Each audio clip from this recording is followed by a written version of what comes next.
So welcome back. We are talking once again about $1 million careers and how to make one for yourself. Rob, what's happening? Got my buddy Rob Houghton here, as always. Morning, Craig. How are you, man? Having a nice restful weekend here, Labor Day weekend. So all's good. I'm loving Labor Day. I just got out of the ocean. Literally, I was down at Riceville Beach. We were doing some swimming, doing some surfing. And I literally walked out and just came over here to do this podcast. It's a great weekend. Yeah, I just got a good workout in myself. So excuse my attire. No, man. Where's the surfboard? It is out in the truck. Oh, good. So you got to use that as a prop behind, man. I need to. I think there's a surfboard. There's one. Oh, yeah, there you go. Yeah, there's right. And also the spear gun too. You need that. Need the spear gun. There you go. So all good. What's happening? So anyway, hey, happy Labor Day weekend. Let's talk $1 million careers. Better yet, more focused. Let's talk about becoming the guy. Okay. Yeah. Let's talk about becoming the guy or the gal. The gal or the girl. But I had a conversation where this all, look, we were in Saratoga last week. Yeah. And, talking to our friend in the bar who was looking for some advice. And my advice to her was, you have made it in life when you need nobody. Freedom is when you don't need a boss, you don't need an employer, you don't need anybody.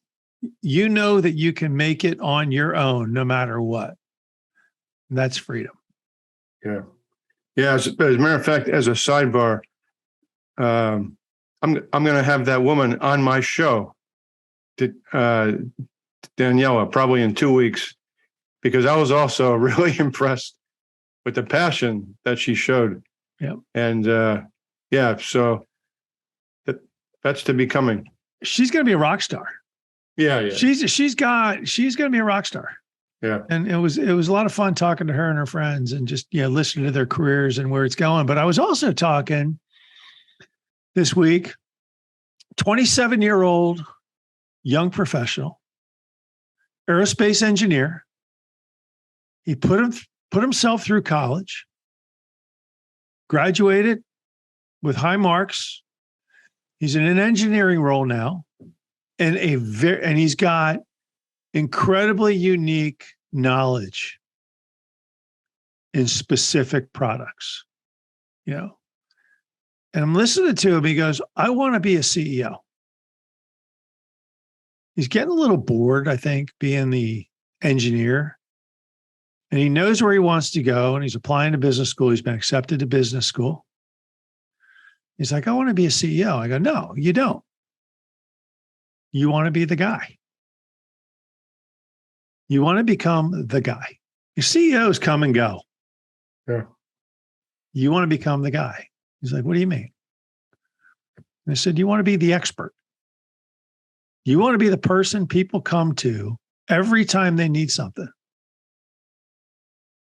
And that's where you get your freedom. Because when you're the guy, people need you more than you need them. Yeah. And that's power. That's where you get your power from in life. Yeah. And people need you more than you need them. I mean, it's just kind of so we're talking a little bit about how he becomes the guy. Yeah. I just said, you become indispensable to your company. You become the expert in everything technical on your product. Okay. Your boss needs something, needs a question. You have the answer to it. You study it. You become that expert.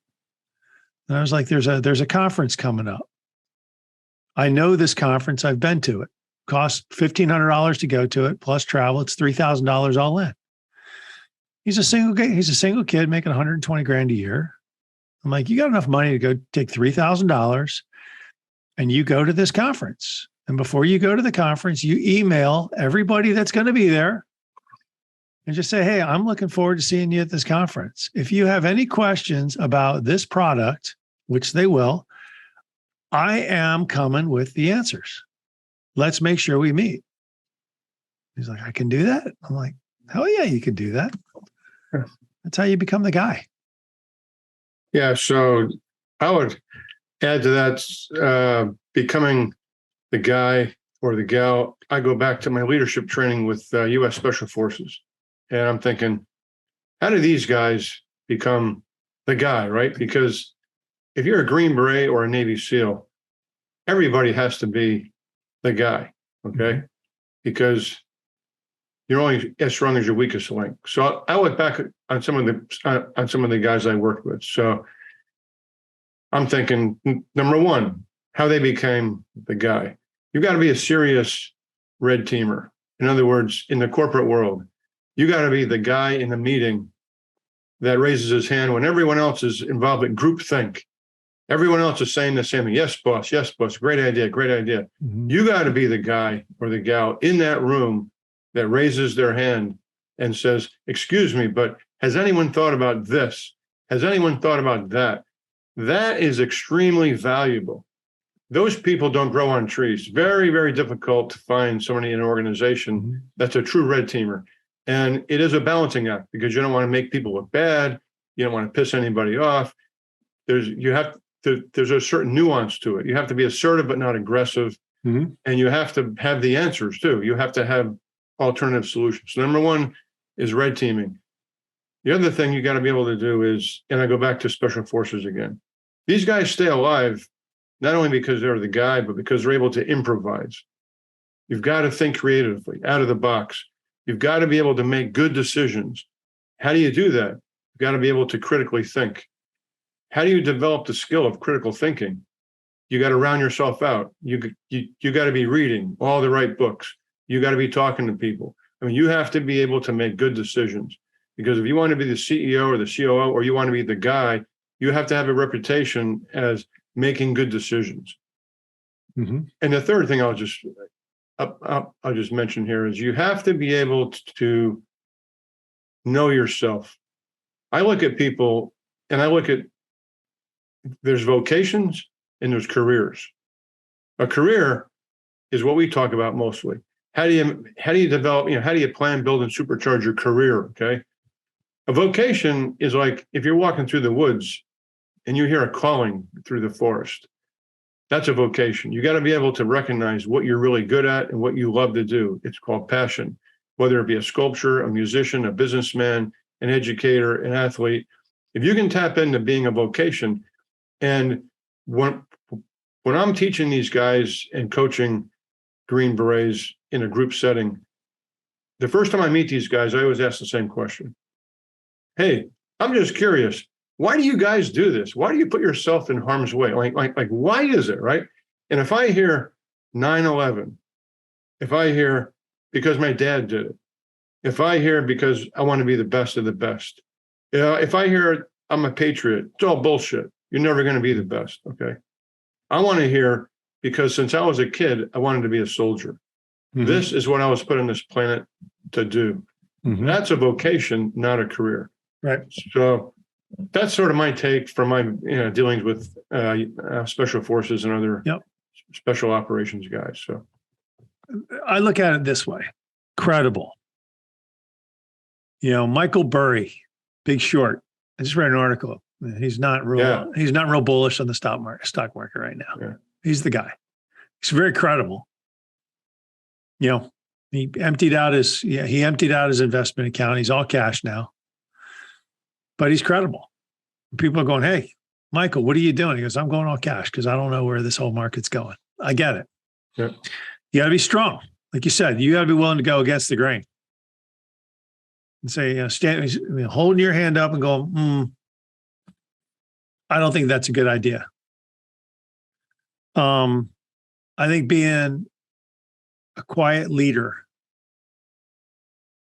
leadership is not always being out front. Leadership is being the person who's, once again, credible, who's willing to put themselves out there, who's willing to help people, who's the resource for others to, he's a resource for others to grow from, or she, he or she. And I think that at the end of the thing, it's the master of the craft. Look, if for all the insurance agencies up in the big insurance agencies up in the DC area, You're the guy. You're so focused up there. Yeah, they're coming to you going, hey, Rob, you know everybody. Who do we hire? Well, and you could sit there and you could literally, you walk, how many meetings do you walk into just a pair of boots and jeans and T-shirts when everybody else is in a suit and tie? Because look, I'm just coming in. I'm going to stay 5 minutes. I'm going to give you, give you the answers and I'll walk out. I think that's just about all of them, actually. Yeah. It's because you've earned that right. Right. People are okay with the boots and the jeans, but it's when I walk in with the sleeveless T-shirt, I get a couple of. Yeah. Okay. Like, yeah. Come on, man. You got it. Yeah. There you go. So my wife has convinced me to go to a long sleeve dress shirt. So there you go. All right. Yeah. See. And I do comb my hair, although it's not very well combed this morning. I don't know what the hell is going on with this thing. But another thing too is, and I've learned this the hard way. This is one of the things I've had to overcome. Humility. Mm-hmm. Hubris will get people in a lot of trouble. Oh my God. When you get to be truly the best of the best, when you are the guy that specializes in the impossible, you kind of know that, you know what I mean? Mm-hmm. And then if you're not careful, you carry that around with you and you'll start making mistakes. You won't be as sharp as you were.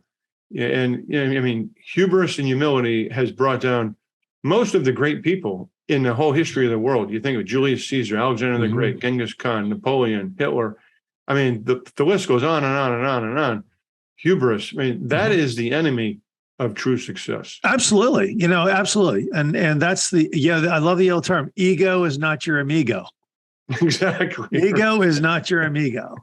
And, I think about like Wall Street. How many hedge fund guys have been brought down because they couldn't get out of their own ego? We'll skirt the rules on this one. We'll skirt the rules a little more on that one. Oh, it's no big deal. We're just skirting the rules. And then one day the SEC comes in and they're walking out in handcuffs because their egos got bigger than their brains, right? And they just couldn't rein themselves in. Yeah. But once again, I think that's the thing is humility. But as I go back on the conversation with this young fellow last week, sitting in a cubicle does horrible things to people. Their mind, they're in this cubicle or they're just sitting there and you know what I'm talking about. It makes you go brain dead in a lot of ways. And I think he's kind of at that point now where he's feeling like, hey, maybe I know I need to go do something, but I'm stuck. Where do I go? That's what I'm like, here's what you do. Yeah. Become indispensable. He's like, wow, I never thought about it that way. Or the other way I would look at it is, so you're sitting at your desk, you don't really know what to do. Maybe you're not doing the right thing. So I had this conversation this past weekend with a mutual friend of ours, and I said, you got to dive inside of your head and figure out like who you are.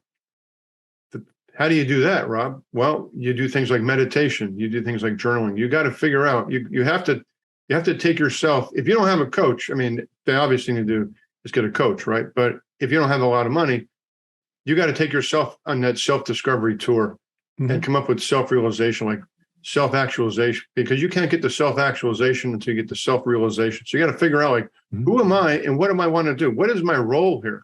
Do I even want to be an analyst? Do I even want to be an accountant?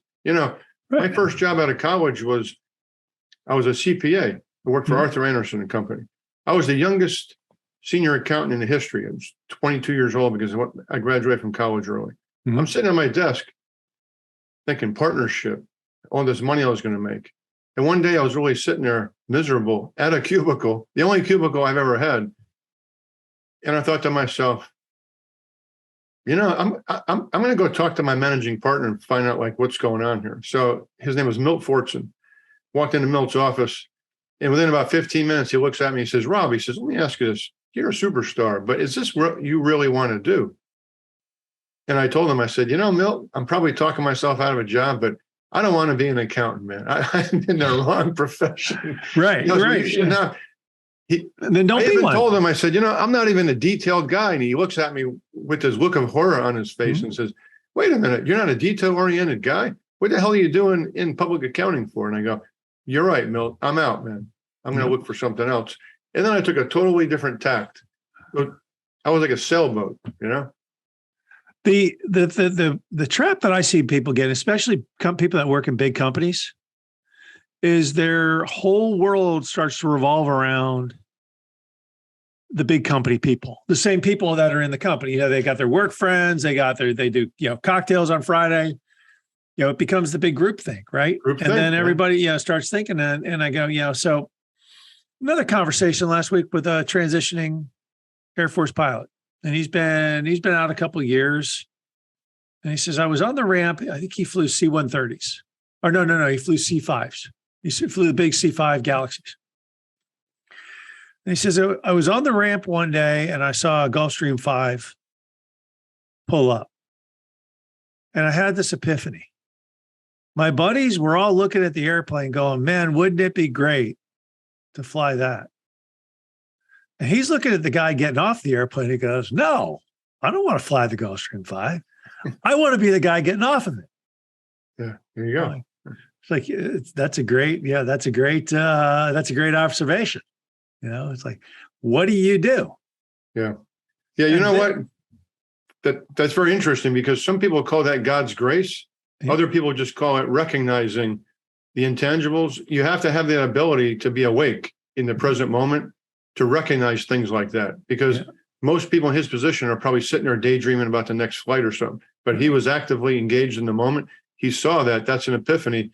That could be a game changer for him in his lifetime. Yeah. So, so he gets it. He's like, I want to be that guy. But coming back to what I was saying about people that are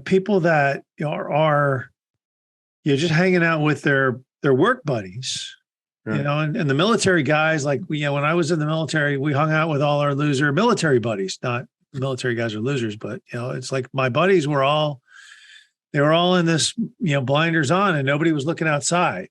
And you're going, hey, wait a minute. You're a 30-year-old manager, 30-something-year-old manager inside, I'm just going to say GE engines, GE Aviation, GE Aero engines. You've earned the right to reach out to a couple people at some of the big leasing companies. Say, hey, what do you do? Tell me more. And you're not asking them for anything. You're not saying, I want a job. You're not saying, you're really not asking for anything more than their time. You're saying, tell me what you do and how did you get there? And the more conversations you have, it starts out like this big funnel. And then it shrinks, right? To the point where you're going, that's the direction I want to go. Yeah. Right. But it all comes with big conversations. It all comes with conversation. Yeah. And you've got to accumulate the wisdom. You have to be educated. You have to have mental acuity, which is not only emotional intelligence, but you've got to understand how life works. And they don't teach you that in college. Mm. When I was working with SF, there was a guy that was on the team. His first name's Tyler. A guy that actually has won 2 Silver Stars, which is not easy to do. Okay. And he was going downrange. And I said, you know what? And we got into these discussions about how to be successful. This guy wanted to be truly the guy. Okay. High school education, had a GED equivalent. And I started talking with him about, how he could get to the next step. He clearly needed to have a greater understanding of how the world worked. And I told him, I said, he asked me, well, what should I read? I said, well, 3 things: history, philosophy, and biographies. He said, why is that? I said, history instructs us in how to be prudent. Philosophy instructs one how to live properly, how to live virtuously, how to live the right way. Mm-hmm. And biographies instruct us how to be successful, how to follow in the footsteps of those people that have been extremely successful. So we started this books in a box thing, and I would take 12 books. I took 4 books from each of those 3 genres, packed them in a box, and sent them downrange. He and his team read those. And 2 guys have actually gone on to HBS, Harvard Business School. He went on to get not only his college degree, but an MBA from Wharton. Nice. I mean, all these guys It's amazing. I saw him about probably 18 months ago. He came over to the house. We made him dinner. He came over with his boss. His boss said, Rob, I can't believe the transformation of these guys, man. They are just smart dudes. He goes, what the hell did you do anyways? And I talked about the books in a box thing, and they replicated that thing. So now they're sending like books in boxes to all kinds of people downrange now. And it was because, a lot of times you can want to be the man, or you can want to be the guy, and you know all the things you're supposed to do. But if you don't understand how to do it, if you don't have the wisdom and the temperance and the courage to execute, you're never going to do it. Right. So I tell young people, read history, read philosophy, and read biographies. And you will find that you will be heads and shoulders above your competition in your office, because you'll be able to think a lot better. You'll be able to outthink people. Yep. And, the most important thing I think for these guys is to think virtuously based upon the four great virtues, as opposed to what everybody else does now. Everybody else is into this Machiavellian politics. Oh, yeah. Eat dog, playing politics.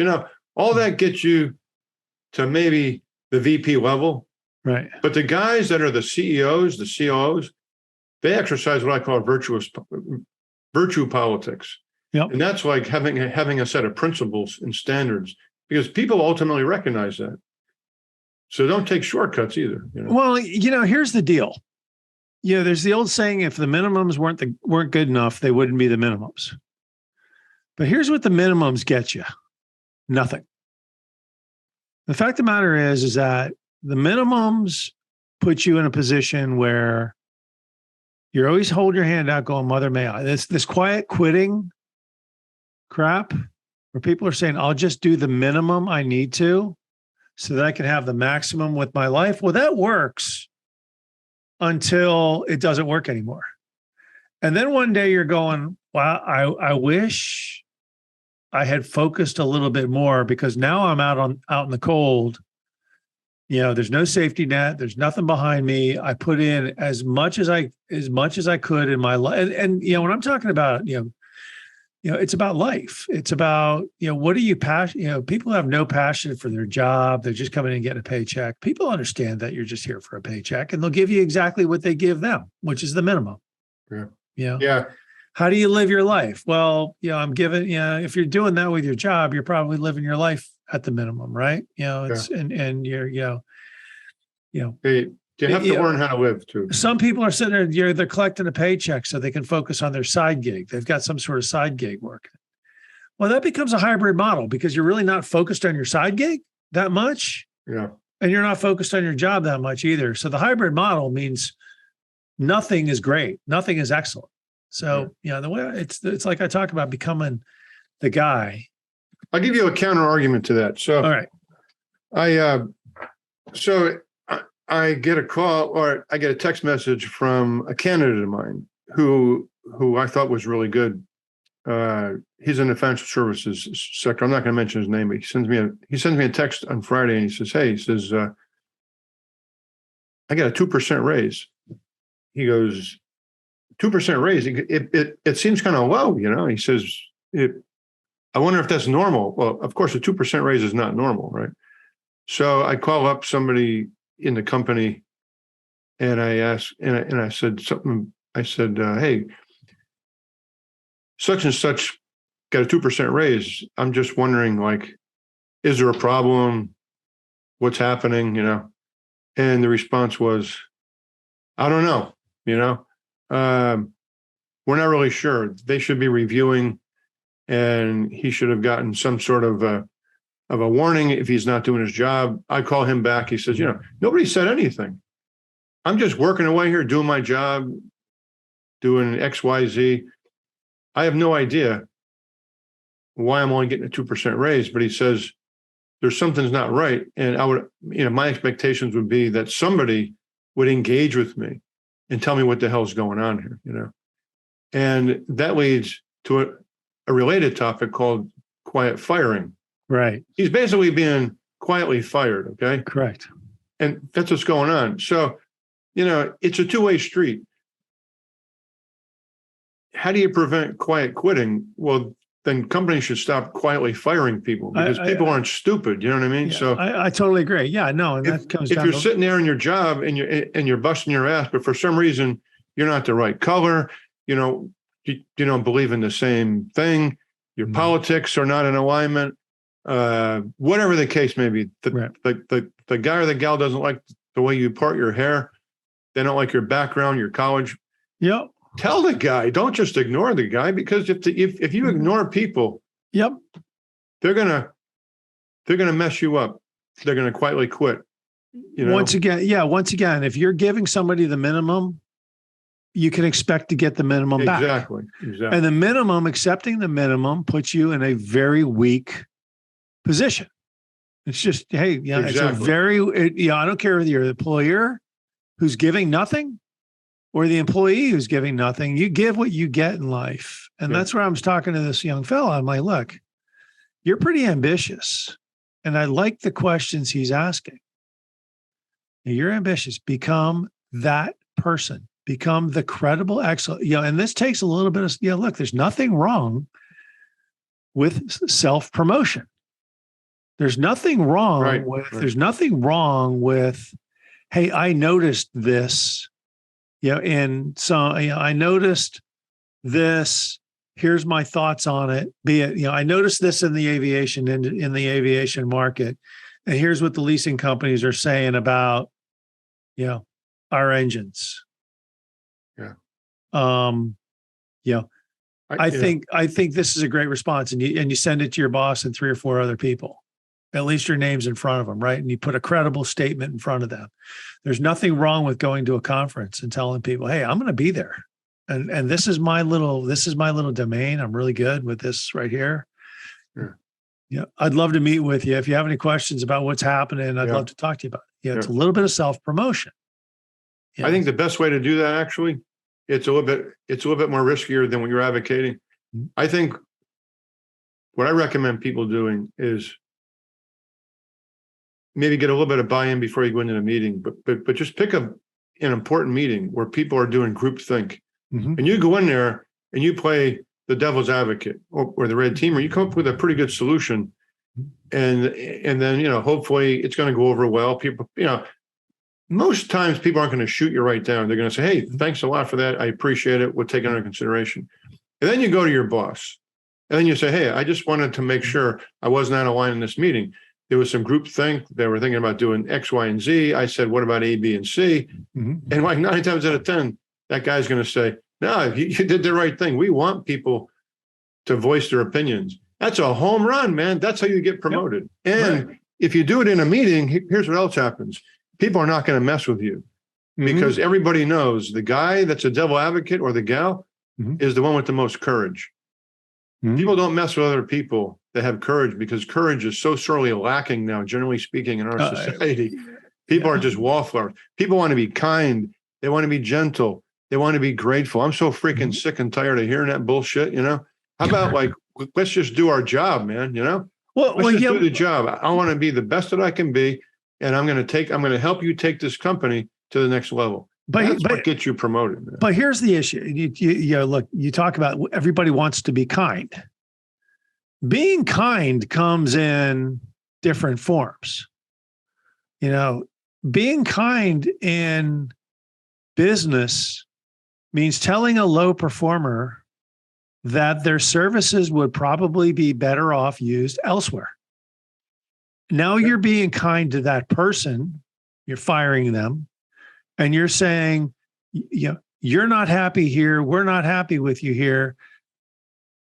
We're giving you the opportunity to go move on. You're being kind by being honest. You're being kind to the rest of the people because A players hate low performers. Can't stand them.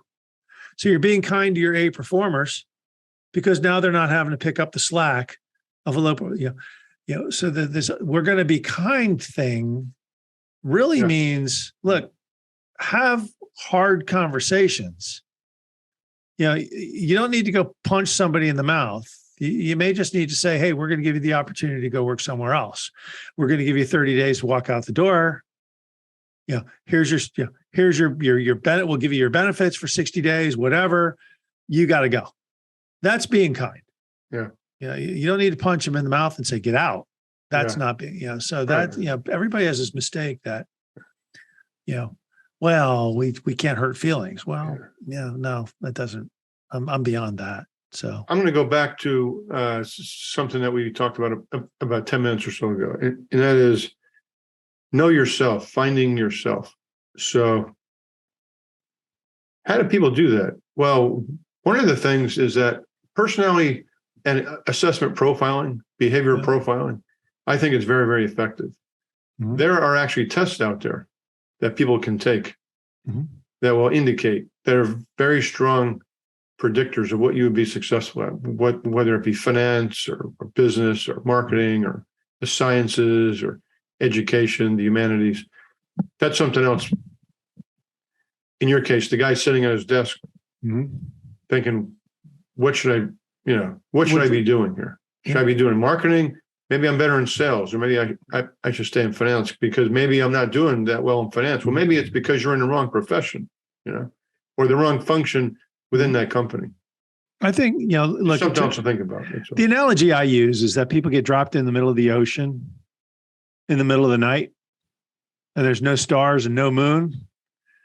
They're trying to figure out which direction is land, right? And that's a lot of life. Like you can go, oh my gosh, you're rowing for an hour and you're going, am I going the right direction? And then you turn and you go, you row for an hour and you wear yourself out just trying to figure out. Whereas I knew this doctor, and we're going back to being the guy.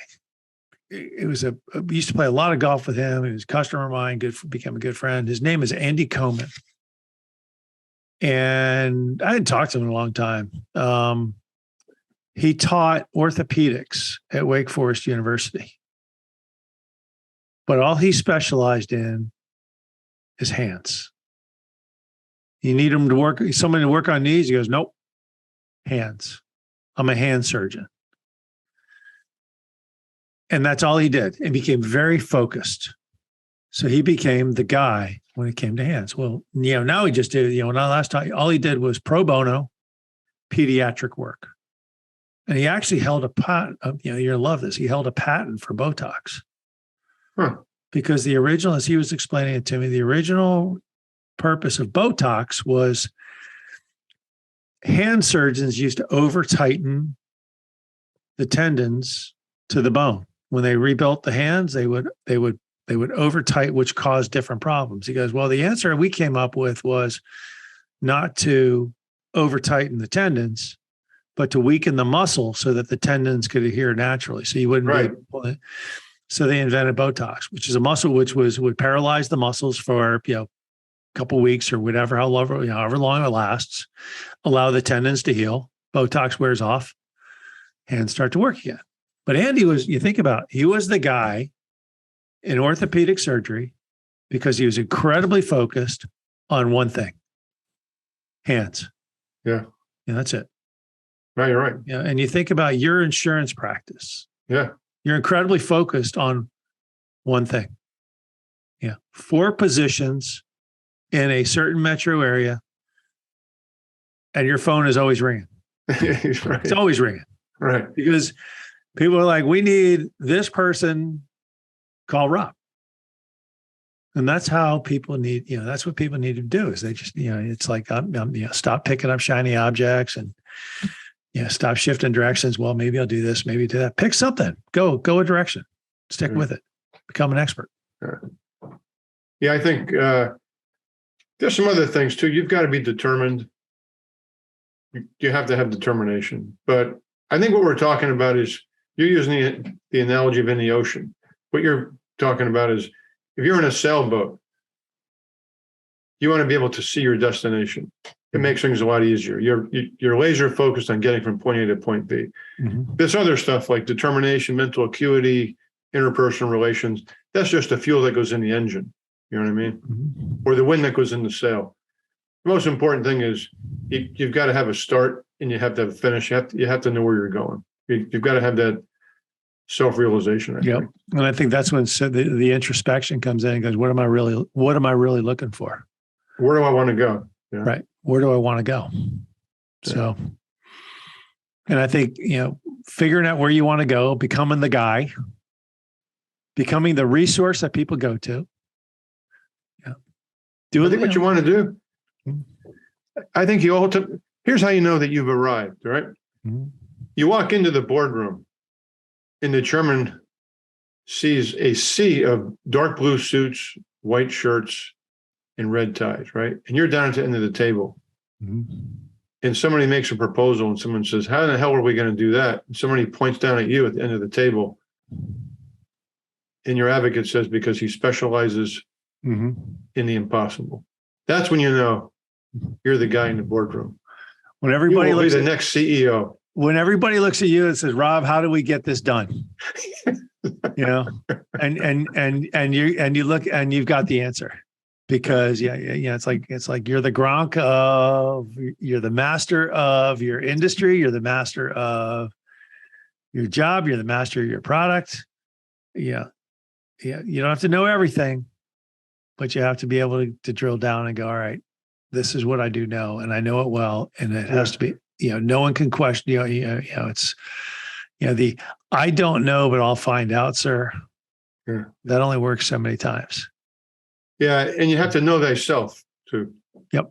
So cool. Yeah, man. So Labor Day weekend, what you doing tomorrow? Barbecue and baseball, man. Are you guys watching football last night? Oh yeah, I've been watching football since Thursday. Start off with the West Virginia-Pittsburgh game, and then last night Ohio State, Notre Dame was a great game. Alabama just crushed whoever in the heck they were playing. That was a joke, man. I watched a little bit. Good this year. I watched a little bit of the Ohio State beat Notre Dame. So yeah, that was a good game. Anyway, cool. How do people get a hold of you, Rob? They can reach my website, www.mrfairfax.com. They can reach out to me via email, rob@mrfairfax.com. I'm all over social media, LinkedIn, everything else. And again, I appreciate you having me on again, Craig, and we'll talk next week. Rob, and Rob's got some awesome blogs always on LinkedIn, so look him up. I hope you enjoyed the latest edition of the Aerospace Executive Podcast. You can reach out to me directly, Craig at northstaresg.com, or check us out at www.northstaresg.com. You can subscribe to this podcast on iTunes, Stitcher, Podbean, or on YouTube. Just do a search for Aerospace Executive Podcast. Thanks again. I'm Craig Piven.